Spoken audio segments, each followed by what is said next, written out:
ప్రభు నామానికే మహిమ కలుగును గాక. కూడి వచ్చిన మీ అందరికీ, కర్మిల ఆత్మీయ సహవాస సంఘ విశ్వాసులందరికీ మన ప్రభువును ఆయన ప్రియ కుమారుడునైన యేసుక్రీస్తు వారి శ్రేష్టమైన నామములో శుభములు మరియు అందరికీ వందనాలండి. యెహెజ్కేలు గ్రంథం 23వ అధ్యాయాన్ని మనం ధ్యానం చేసుకుంటున్నాం. యెహెజ్కేలు గ్రంథం 23వ అధ్యాయం. ఇందులో ఇశ్రాయేలుల 10 గోత్రాల వారిని ఓహోలా అని,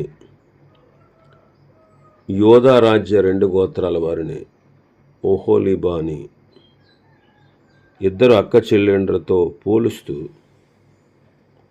వారి యొక్క పాపాన్ని, ఆ పాపానికి కలిగేటువంటి శిక్షను గూర్చి ప్రభు యెహెజ్కేలు ద్వారా మాట్లాడాడు. అందులో భాగంగానే 10 వచనాల వరకు మనం ధ్యానం చేసుకున్నాం. 11వ వచనం, దాని చెల్లెలైన ఓహోలీబా దానిని చూచి కాముకత్వం మందు దానిని మించి అక్క చేసిన జారత్వముల కంటే మరి ఎక్కువగా జారత్వము చేసెను. ప్రశస్త వస్త్రములు ధరించిన వారును, సైన్యాధిపతులను, అధికారులను, గుర్రముల యొక్క రౌతులను, సౌందర్యము గల యవ్వనులను అగు అశ్షూరు వారైన తమ పొరుగు వారిని అది మోహించెను. అది అపవిత్రురాలైననియు వారిద్దరూ ఏకరీతినే ప్రవర్తించుచున్నారనియు నాకు తెలిసెను. మరియు అది అధికముగా వ్యభిచారము చేయవలనని కోరినదై మొలలకు నడికట్లును, తలల మీద చిత్రవర్ణములు గల పాగాలను పెట్టుకుని రాచకళలు గలవారే, సింధూరముతో పూయబడి గోడ మీద చెక్కబడిన వారే, తమ జన్మదేశమైన కల్దీల దేశపు బబులోను వారి వంటి కల్దీల పటములను చూచి మోహించింది. యెరూషలేము వారు కూడా కల్దీయులను వెంబడించారు, ఐగుప్తీయులను వెంబడించారు. జారత్వము చేత దేశాన్ని అపవిత్రపరిచారు. అంటే బబులోను వారిని, ఐగుప్తు వారిని వెంబడించడం, వారి మీద ఆధారపడడం, అదే వ్యభిచారమని సంబోధించబడింది.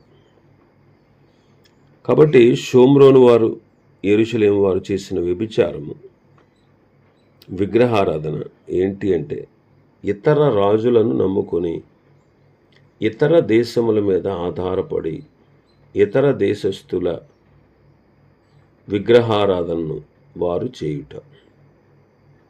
ఇందులో మనకు ఒక చక్కటి పాఠం ఉంది. సంఘము క్రీస్తుకు ప్రదానం చేయబడింది.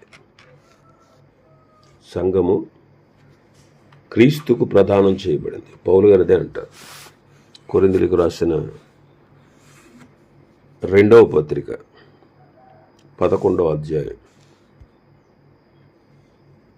2వ వచనం నుంచి చదివితే, దేవాశక్తితో మీ ఎడల ఆసక్తి కలిగి ఉన్నాను. ఎందుకనగా పవిత్రురాలైన కన్యకనుగా ఒక్కడే పురుషునికి అనగా క్రీస్తుకు సమర్పింపవలనని మిమ్మును ప్రదానము చేసి తిని. మరి క్రీస్తు కూడా, ప్రభువైన యేసుక్రీస్తు వారు కూడా సంఘమును పోషించి సంరక్షిస్తున్నారు.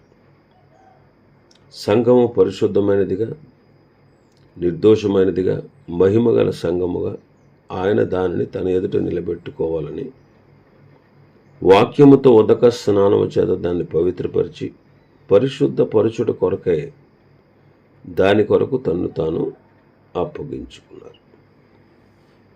కొరింథీయులకు రాసిన మొదటి పత్రిక 6వ అధ్యాయంలో మనం చదువుతాం, మీరు మీ సొత్తు కారు, విలువ పెట్టి కొనబడిన వారు కనుక మీ దేహములతో దేవుణ్ణి మహిమపరచండి అంటారు. సంఘము ద్వారా ప్రభునకు మహిమే రావాలి, కానీ అవమానము రాకూడదు. ఇశ్రాయేలీయులు దేవుని సొంత జనము, దేవుని సొత్తు. వారు వ్యభిచార పాపంలో పడి దేవునికి అవమానం తెచ్చారు. వారు చేసిన వ్యభిచారం ఏంటంటే విగ్రహారాధన ఒకటి, ఇతర రాజులను, ఇతర దేశాలను నమ్మి వారి మీద ఆధారపడడం ఒకటి. మరి ఈనాడు సంఘంలో కూడా అనేక రకాలైన పాపాలు ఉన్నాయి. వ్యభిచారాన్ని దేవుని వాక్యం ఎలా పోలుస్తుందంటే, మొదటిది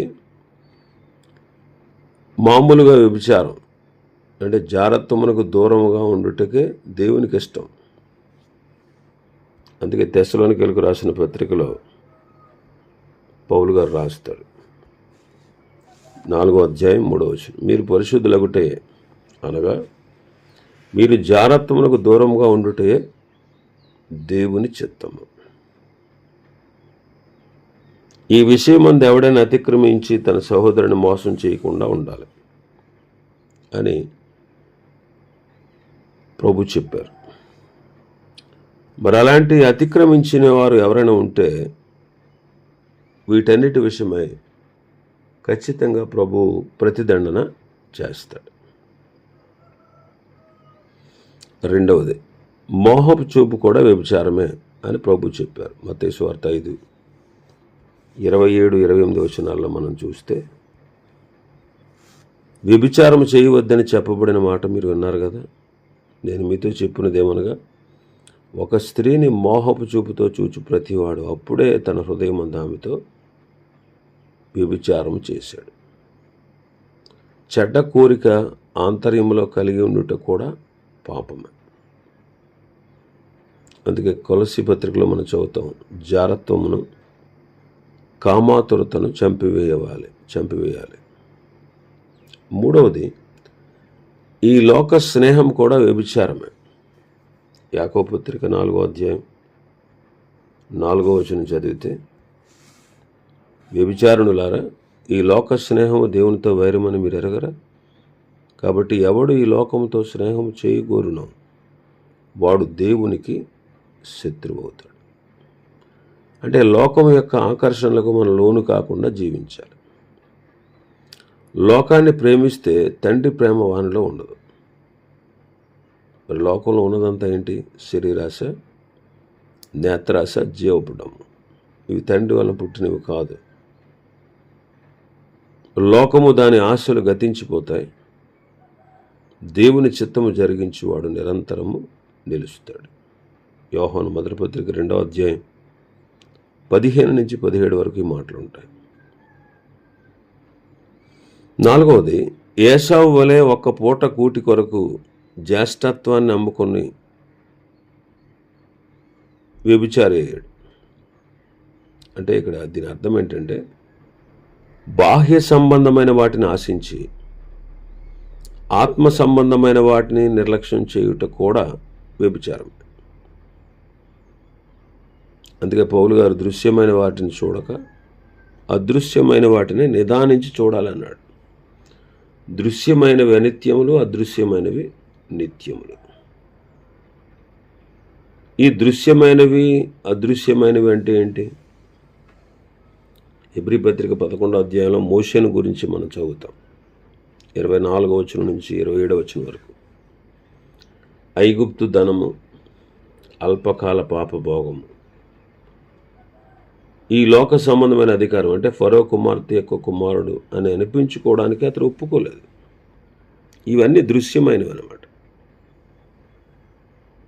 వీటిని విసర్జించి ప్రతిఫలముగా కలగబోయే బహుమానమందు దృష్టి ఉంచాడు. అది అదృశ్యమైంది. కాబట్టి మోషే గారు దృశ్యమైన వాటిని విసర్జించి అదృశ్యమైన వాటి మీద విశ్వాసం ఉంచాడు గనుక దేవుడు మోషేను పిలిచి ఇశ్రాయేలు మీద నాయకుడిగా నియమించాడు. ఐదవది, రోమపత్రిక 7వ అధ్యాయంలో మనం చదువుతాం. రోమపత్రిక 7వ అధ్యాయం 2వ వచనం నుంచి 4వ వచనం. భర్త గల స్త్రీ భర్త బ్రతికి ఉన్నంత వరకే ధర్మశాస్త్రం వలన అతనికి బద్ధురాలు, కానీ భర్త చనిపోయిన ఎడల భర్త విషయమై ధర్మశాస్త్రం నుండి ఆమె విడుదల పొందుతుంది. కాబట్టి భర్త బ్రతికి ఉండగా ఆమె వేరొక పురుషుని చేరితే వ్యభిచారిణి అనబడుతుంది. భర్త చనిపోయిన ఎడల ఆమె ధర్మశాస్త్రం నుంచి ఏమవుద్ది? విడుదల పొందుతుంది. ఇక్కడ దీని అర్థం ఏంటంటే, భర్త బ్రతికి ఉండగా వేరొక పురుషుని చేరితే వ్యభిచారము, భర్త చనిపోయిన తర్వాత వేరొక పురుషుని చేసుకున్నది వ్యభిచారము కాదు. అలాగే మనం కూడా దేవుని కొరకు ఫలించాలి, ఫలములో నిలిచి ఉండాలి. మృతులలో నుండి లేపబడిన క్రీస్తు అను ఆయన చేరాలి. కాబట్టి మన శరీరం కూడా ధర్మశాస్త్ర విషయంలో మృతమైనది కాబట్టి మన పాప శరీరం అనగా ప్రాచీన పురుషుణ్ణి ప్రభుతో పాటు మనం సిలువేయాలి. ఇలాగ మన పాత పురుషుడైన శరీరాన్ని క్రీస్తుతో కూడా సిలువేసిన అనుభవం కలిగి మనము ప్రభువును సేవిస్తే అది వ్యభిచారం కాదు. అలా కాకుండా శరీరేచ్ఛలను చంపకుండానే శరీరానుసారంగా ప్రవర్తిస్తూ ఇటు ప్రభువుని సేవించి ఆరాధిస్తే అది వ్యభిచారం అవుతుంది. కాబట్టి క్రీస్తును మనం ధరించుకొని శరీర ఇచ్ఛలను నెరవేర్చుకోవడానికి శరీరాన్ని గూర్చి మనం ఎప్పుడు ఆలోచన చేయకూడదు. అటు శరీరానుసారంగా ప్రవర్తిస్తూ ఇటు దేవుని సేవించి ఆరాధిస్తే అది కూడా వ్యభిచారమే. కాబట్టి వీటి విషయంలో సంఘం బహు జాగ్రత్తగా ఉండాలి. ఆ తర్వాత మనం చూస్తే మన భాగంలో 22వ వచనం నుంచి 35వ వచనం వరకు షోమ్రోను కంటే యెరూషలేము శిక్ష మిన్నైనదనమాట. ఒకసారి చదువుదాం. కావున ఒహోలీబా ప్రభు అని యెహోవా సెలవిచ్చినదేమనగా, నీ మనస్సునకు ఎడమైపోయిన నీ వెటకాండ్రను రేపి నలుదిక్కుల వారిని నీ మీదకు రప్పిస్తాను. గుర్రములను ఎక్కువ బబులోని వారిని, కల్దీయుల అధిపతులను, ప్రధానాధికారులందరినీ, అశూరియులను, సౌందర్యము గల శ్రేష్ఠులను, అధిపతులను, అధికారులను, శూరులను, మంత్రులను అందరినీ నీ మీదకు నేను రప్పించుచున్నాను. ఆయుధములు పట్టుకుని చక్రములు గల రథములతోనూ గొప్ప సైన్యముతోను వారు నీ మీదకు వచ్చి కీడములను డాళ్లను పట్టుకుని శిరస్త్రాణములు ధరించుకుని వారు నీ మీదకు వచ్చి నిన్ను చుట్టుకొందురు. వారు తమ మర్యాద చొప్పున నిన్ను శిక్షించినట్లు నేను నిన్ను గూర్చిన తీర్పు వారికి అప్పగింతును. ఉగ్రతతో వారు నిన్ను శిక్షించినట్లును నా రోషము నీకు చూపుదును. నీ చెవులను నీ ముక్కును వారు తెగగోయుదురు. నీలో శేషించిన వారు ఖడ్గము చేత కూలుదురు. నీ కుమారులు నీ కుమార్తెలను వారు పట్టుకుందురు. నీలో శేషించిన వారు అగ్ని చేత దహింపబడుదురు. నీ బట్టలను లాగివేసి నీ సొగసైన నగలను అపహరించుదురు. ఐగుప్తును నీవిక కోరక చెటను నీవు చేసిన వ్యభిచారమిక మనసునకు తెచ్చుకొనక ఉండునట్లు ఐగుప్తు దేశమందుండి నీవు చేసిన వ్యభిచారము దుష్కార్యము నీలో ఉండకుండా ఎలాగూ మాన్పించేదను. ఇక్కడ బబులోను బారిని అంటే కల్దీయులను, అశ్షూరీయులను నీ మీదకి రప్పిస్తాను. నిన్ను శిక్షించేటట్లుగా నేను వారికి నిన్ను అప్పగిస్తాను. ఇంకా 25వ వచనంలో ఏమన్నారు? ఉగ్రతతో వారు నిన్ను శిక్షిస్తారు. నా రోషము నీకు చూపిస్తాను. నీ చెవులను ముక్కును వారు తెగకోస్తారు. నీలో శేషించిన వారిని ఖడ్గము చేత కూలిపోతారు. నీ కుమారులు నీ కుమార్తెలు వారు పట్టుకుంటారు. ఇంకా 26వ వచనంలో నీ బట్టలను వారు లాగివేస్తారు, సొగసైన నగలను అపహరిస్తారు. ఇది అవమానకరమైన పరిస్థితి. ఇలాంటి శిక్ష విధించుటలో ఉద్దేశం ఏంటంటే 27వ వచనంలో నీవు చేసినటువంటి వ్యభిచారము దుష్కార్యము నీలో ఉండకుండా మాన్పించుటకు, నీవు అన్ని జనులతో చేసిన వ్యభిచారాన్ని బట్టి వారి విగ్రహాలను పూజించడం బట్టి ఇవి నీకు సంభవించాయి. నీ అక్క అయిన షోమ్రోను ప్రవర్తించినట్లు నీవు కూడా ప్రవర్తించావు. కాబట్టి అది పానము చేసిన పాత్రను నీ చేతికిస్తాను అంటారు. నీవు నన్ను మరిచిపోయి వెనకకు త్రోసివేశావు. కాబట్టి నీ దుష్కార్యములకు నీ వ్యభిచారంకు రావాల్సిన శిక్ష నీవు భరిస్తావు అంటాడు 35వ వచనంలో. షోమ్రోను వారు, యెరూషలేము వారు యెహోవాను విడిచి ఏ రాజులనైతే నమ్ముకున్నారు ఆ అష్షూరీయులు, ఆ బబులోనీయులే వారిని నాశనము చేశారు. షోమ్రోను నాశనం చేసింది అష్షూరీయులు, యోధాను నాశనం చేసింది, యెరూషలేమును నాశనం చేసింది కల్దీయులు.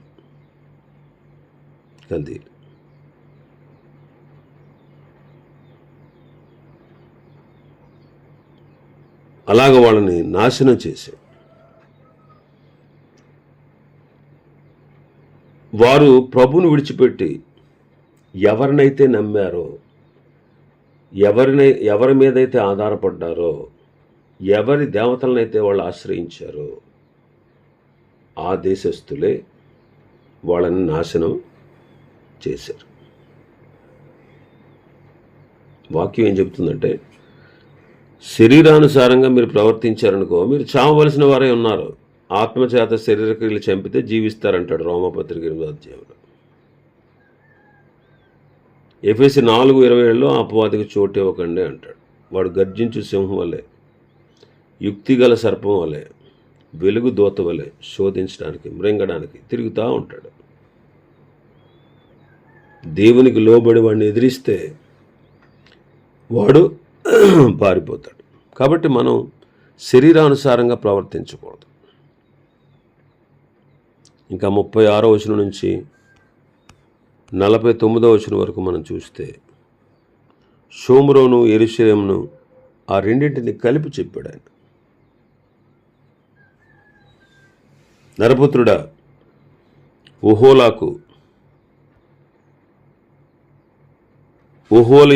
ఒహోలీబాకు నీవు తీర్పు తీర్చుదువా? అట్లయితే వారి హేయ కృత్యములు వారికి తెలియజేయము. దేవుడు శిక్ష విధించేటప్పుడు తప్పును చూపించి శిక్ష విధిస్తాడు. ఇక్కడ వీళ్ళిద్దరికీ కూడా, అంటే యెరూషలేము వారికి, షోమ్రోను వారికి, అంటే ఇశ్రాయేల్ 10 గోత్రాల వారికి, 10 గోత్రాలైన ఇశ్రాయేల్ దేశానికి, 2 గోత్రాలైన యోధా దేశానికి తీర్పు తీర్చే ముందు వారి హేయ కృత్యాలు వారికి తెలియజేస్తున్నాడు.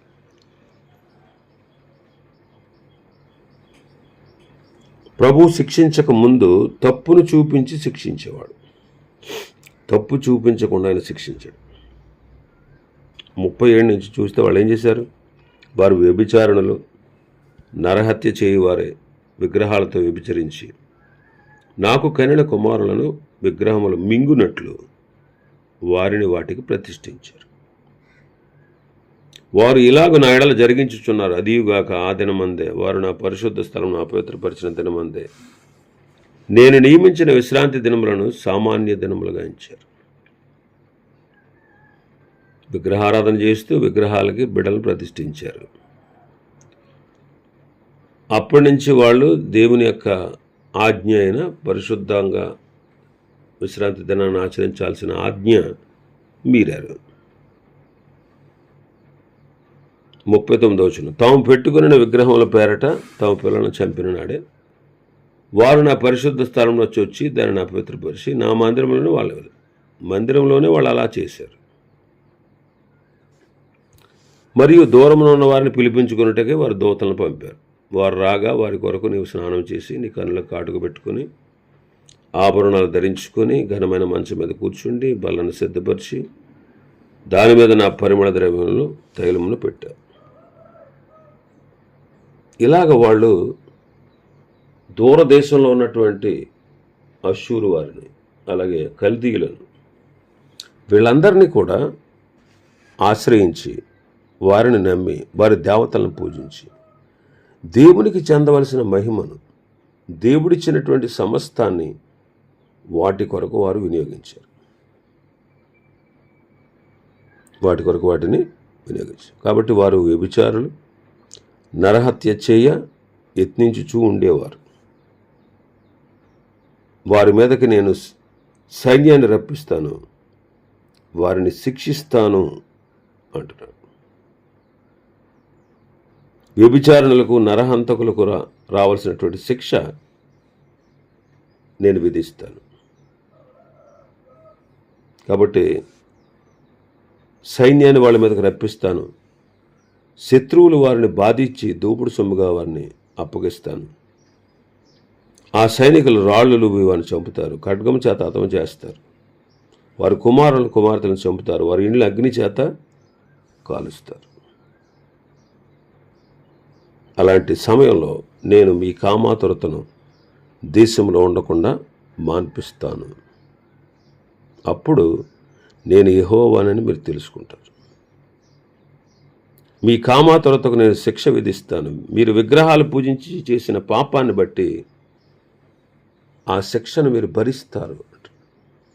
కాబట్టి గమనించండి, విగ్రహారాధన అనేది చాలా భయంకరమైనది. అందుకే విగ్రహములకు దూరంగా పారిపోండి అంటాడు. ప్రభు సహించలేనివి రెండు, వెంటనే రియాక్ట్ అయ్యేవి రెండు. ఒకటి వ్యభిచారం, రెండు విగ్రహారాధన. ఈ రెంటి విషయంలో ఆయన కంపల్సరిగా రోషం తెచ్చుకొని శిక్ష విధిస్తాడు. కాబట్టి వాటి విషయమై మనం జాగ్రత్త వహించాలి. మరి వాళ్ళిద్దరూ అంటే యెరూషలేము, షోమ్రోను, ఈ రెండు దేశాలు వాటి వల్లే అంటే దేవుని విడిచిపెట్టారు, దేవుని ఆజ్ఞను ధిక్కరించారు, ఇతర దేశస్తులను ఆశ్రయించారు, ఆ రాజుల్ని నమ్ముకున్నారు, వాళ్ళ మీద ఆధారపడ్డారు. వాళ్ళ దేశంలో ఉండేటువంటి విగ్రహాలని వీళ్ళ తెచ్చుకుని వీళ్ళ పూజిస్తూ దేవుని కంటే ఎక్కువ వాటిని ఎంచారు. అదే వ్యభిచారం. అందువల్ల దేవుడు వారిని శిక్షించి ఆ స్థితి నుంచి వారిని విడిపించాడు. ఇవి ఈ అధ్యాయంలో ఉన్నటువంటి విషయాలు. ప్రభు చిత్తమైతే రేపు దినం మరొక అధ్యాయాన్ని ధ్యానం చేసుకుందాం. దేవుడి వర్తమాన వాక్యాన్ని మన వెనుకడిలో ఆశీర్వదించునుగాక. ఆమేన్. ప్రార్థన చేసుకుందాం.